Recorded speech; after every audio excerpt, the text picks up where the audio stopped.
my loves, I think unless somebody has a pressing question, that would conclude our questions for tonight. Let me just think if there was anything else. There is. Our Russian office has sent a question.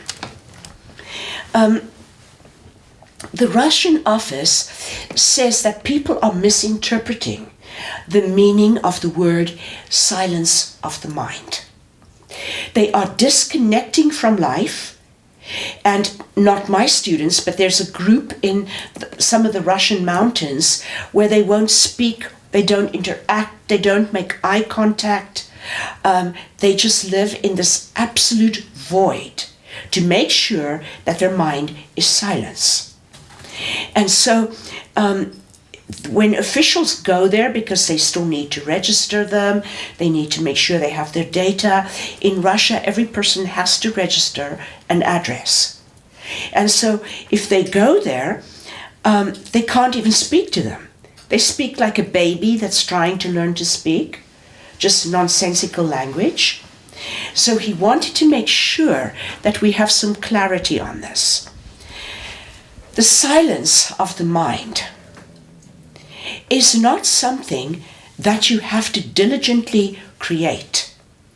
It is that which reveals itself when you cease to oppose life.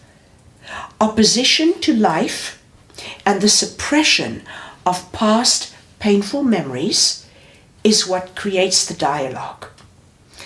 When you have belief systems, and that's part of why being around people can be that disturbing, when you have belief systems, you have to keep them in place by feeding them with thoughts. So this frantic dialogue in the mind, no, that can't be true because it doesn't conform to my belief system. It continually tries to affirm its reality. The ego does the same. To keep your egoic self as the self, which is what most of the world does, is done by affirming it through the dialogue. So it keeps belief systems in place. When you don't have the belief systems, you don't have the dialogue, and vice versa.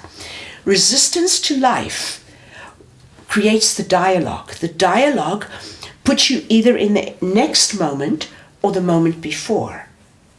But with dialogue in your head, you cannot be in the present moment. I often ask people to repeat themselves, and the reason is that a thought might have crossed through my mind, and I know I cannot hear them when there's a thought.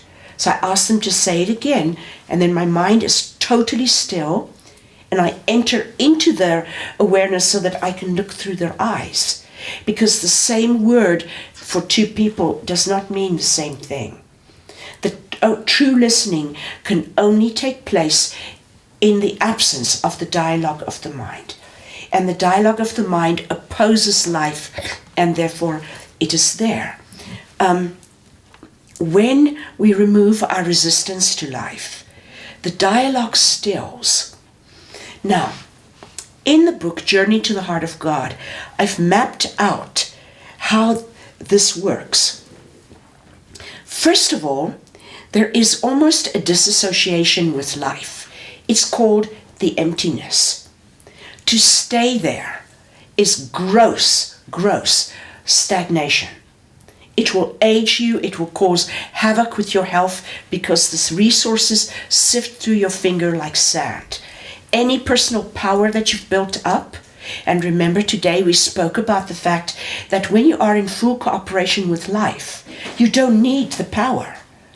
But the benefit of the power is that you can see something vast and profound like that. You can change by spinning on a dime like that. That's the benefit of power. You can gain vast perceptions in an instant, which gives you more power, the more perception.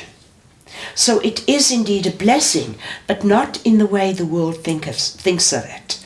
So the first thing is that if you stay in that total vacuum, there's no emotion, there's just this silence, life is very bland and you really must push yourself through it if you can.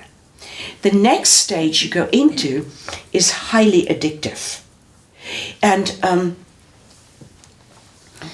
what makes it so addictive is that the bliss is so deep. It ripples through your cells. It's hard even to walk. And I remember walking down Northwest Portland, and my daughter had me by the hand. As I didn't even know where I was going. She was helping me up and down curbs.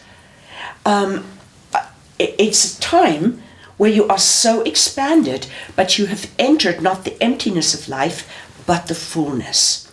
And the fullness of life creates this bliss. The next stage that you go through in the silencing of the mind is where your mind is silent in that it is the observer.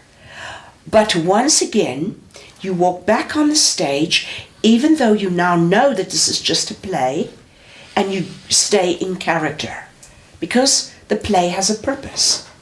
It is teaching the audience. The audience is also you. So you are the observer and you are the observed.